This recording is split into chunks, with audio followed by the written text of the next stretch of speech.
ધારી અને આસપાસના વિસ્તારોની જનતા માટે આશીર્વાદ સમાન અમરેલી વેરાવળ અને અમરેલી જૂનાગઢ મીટર ગેજ ટ્રેનો બંધ થતા લોકોને મુશ્કેલીનો સામનો કરવો પડી રહ્યો છે।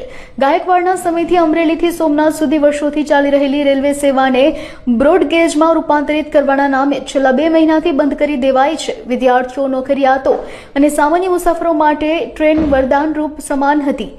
अचानक रेलवे विभाग द्वारा आ ट्रेन बंद कर देवाता तेमने अनेक मुश्केलीओनो सामनो करवो पड्यो छे। खास करीने हाल श्रावण मास चाली रह्यो छे त्यारे अमरेली, धारी, चलाला, विसावदर सुधीना भक्तो सोमनाथ ज्योतिर्लिंगना दर्शन करवा माटे आ ट्रेननो उपयोग करता हता। ट्रेन बंद थता तेने भारे तकलीफ पड़ी रही है। हालनी स्थितिए रेलवे विभाग द्वारा खीजड़ियाथी लईने अमरेली अने तेनाथी आगळ ब्रोडगेजनुं काम चाली रह्युं छे। जो के आश्चर्यनी वात ए छे के चलालाथी लईने ठेठ सोमनाथ सुधी क्यांय पण ब्रोडगेजनुं काम थवानुं નથી। આથી ધારી, ચલાલા અને આજુબાજુની જનતામાં એક જ સવાલ ઉઠી રહ્યો છે કે કેવા કારણોસર લોકોની વરદાન રૂપિયા ટ્રેનને બંધ કરવામાં આવી હશે। ધારી ગામ છે, રોહિત ગાયકવાડ। મારી માંગણી એ છે કે હજી અમરેલીથી ધારી ચાચી જે ટ્રેન છે એને જલ્દી ચાલુ કરાવી નાખે અને યાત્રિકોને બહુ પ્રોબ્લેમ થાય છે જવા માટે, બરોબર? તો આપની મુખ્ય માંગણી એ છે કે જે ટ્રેન બંધ કરવામાં આવી છે, અને જે યાત્રિકો છે એને બહુ પ્રોબ્લેમ થાય છે જવા માટે, તો સરકારને એ જ નિવેદન છે કે જલ્દી ટ્રેન ચાલુ કરાવી નાખે। ધારી થી જે વેરાવળ ટ્રેન હાલતી હતી રેલવે વિભાગે બંધ કરી છે, કારણ કે અહીંયા કોઈ બ્રોડગેજ નું કામ શરૂ નથી, માત્ર અમરેલી સુધી બ્રોડગેજ લાઈન થવાની છે। એટલે રેલવે વિભાગને પણ આપણે વિનંતી કરી અને અમારા બધા નેતા છે એને પણ અમે રજૂઆત કરી છે, ભરતભાઈ સુત્રિયા છે, કૌશિકભાઈ છે, જેવીભાઈ છે।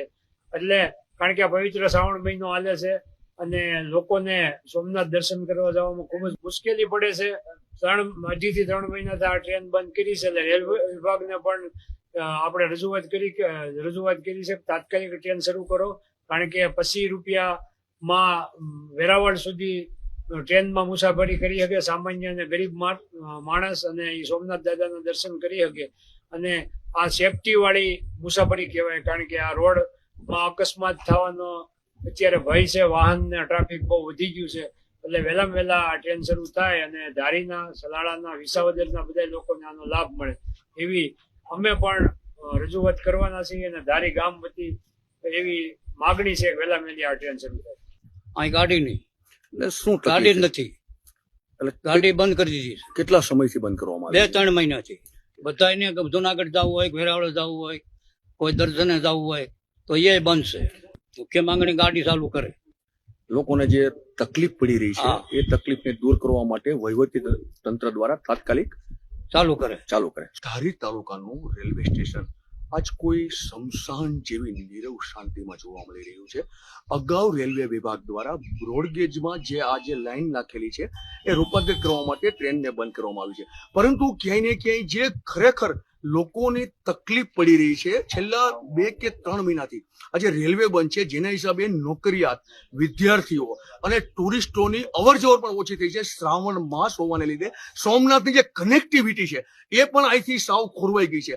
લોકોને ક્યાંય ને ક્યાંય જોરદાર પ્રકારની દુવિધા અહીં ઉત્પન્ન થઈ રહી છે અને જે રેલવે સ્ટેશન લોકોની અવરજવર અને ચહેલપહેલ વચ્ચે જોવા મળતું હતું એ રેલવે સ્ટેશન આજે એક નીરવ શાંતિ અને શમશાન હોય એવું જોવા મળે છે આપણને। અને જે ધારી તાલુકાના કોંગ્રેસના જે પ્રમુખ છે એ અમારી સાથે જોડાણા છે અને જાણીએ કે આ ખરેખર કયા સબ્જેક્ટ હેઠળ, કયા વિષયને લઈ અને કઈ યોજના હેઠળ આજે રેલવે સ્ટેશનની જે સુવિધાઓ હતી એ દૂર કરવામાં આવી છે। શ્રી રવિભાઈ, પ્રથમ તો આપ અમને જણાવો કે જે આ રેલવે ટ્રેક છે એને કયા નવા વિષય ઉપર અથવા કઈ નવી સુવિધાને લઈ બંધ કરવામાં આવ્યો છે, અને બીજું કે જે બંધ થયો છે એનાથી લોકોને શું તકલીફ પડી રહી છે? તંત્ર દ્વારા એવું કહેવામાં આવ્યું છે કે બ્રોડગેજની કામગીરી શરૂ કરવાથી આ ઢસા વેરાવળ અને ઢસા જુનાગઢની જે લાઈનો છે એ બધી બંધ કરવામાં આવી છે। બ્રોડગેજની મેહુલભાઈ વાત કરીએ તો બ્રોડગેજ અહીંયા બનવાનું નથી, બ્રોડગેજનું કામ અમરેલી છે ચાલુ છે। આ જે લાઈન છે એ સદંતર ખુલ્લી છે, પણ તેમ છતાં આ કનેક્ટિવિટી બંધ કરી જુનાગઢની અંદર તમે ગણો કે સામાન્ય માણસ અત્યારે દવાખાનાના કામથી સવાર જઈને સાંજે ટ્રેનમાં આવી શકતો હતો, એ ટ્રેન બંધ કરવામાં આવી। શ્રાવણ જેવો પવિત્ર માસ છે, અહીંયાથી દર વર્ષે શ્રદ્ધાળુઓ અસંખ્ય ટ્રેનની ઉપર ચડીને લોકો દર્શન કરવા જાય, એ લાઈન બંધ કરે। સોમનાથની કોઈ કનેક્ટિવિટી અત્યારે ધારીથી સીધી બસની પણ રહી નથી। તંત્ર દ્વારા ફક્ત ને ફક્ત ગુમરાહ કરવાનું કામ કરવામાં આવ્યું છે. જો ધારે તો વેરાવળથી ચલાળા સુધીની લાઈન ક્લિયર છે એ ચાલુ કરાવી શકે, જુનાગઢથી ચલાળા સુધીની લાઈન ક્લિયર છે એ કરાવી શકે. બ્રોડગેજના નામે છેતરી અને જે આ સ્ટેશન બંધ કર્યું છે એની સામે અમે સદંતર વિરોધ નોંધાવીએ છીએ. રવિભાઈ, અગાઉ જયારે ટ્રેન અહીંથી પસાર થતી ત્યારે દિવસમાં 3 થી 4 વખત ટ્રેન જતી ને આવતી.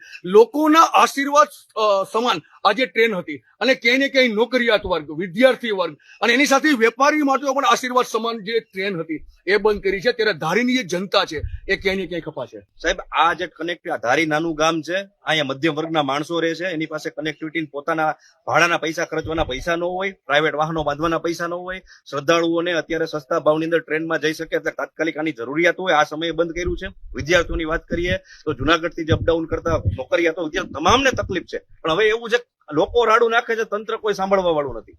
આપણી તો સરકારશ્રીને એટલી અપીલ છે કે આ ચાલુ થઈ શકે એમ છે, આમાં કોઈ કામગીરી ચાલુ નથી. વેરાવળથી તમે ચાલુ કરો, ચલાળા સુધી ટ્રેન ઉભી રહે એમ નથી, ચલાળાથી તમે ઉપાડો જુનાગઢ સુધી ઉભી રહે એમ નથી.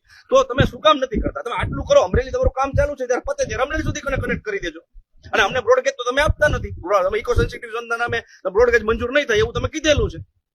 બ્રોડગેજની કામગીરીને લીધે આ મીટર ગેજ શું કામ બંધ કરો છો? ક્યાંય ને ક્યાંય જે નિર્ણય કરવામાં આવ્યો છે કે બ્રોડગેજમાં રૂપાંતરિત કરવા માટે લાઈન નાખવાના કારણે જે રેલવે સુવિધા છીનવાની છે ધારી તાલુકાની, એ ઈચ્છનીય છે કે ગ્રામજનોની માંગ પણ છે કે આ જે રેલવે છે એને તાત્કાલિક અસરથી ચલાલાથી વેરાવળ સુધી પણ જો ચાલુ કરવામાં આવે તો લોકોને ક્યાંય ને ક્યાંય એવું લાગે કે તંત્ર દ્વારા કોઈ સુવિધા ઉપલબ્ધ કરાવાઈ છે.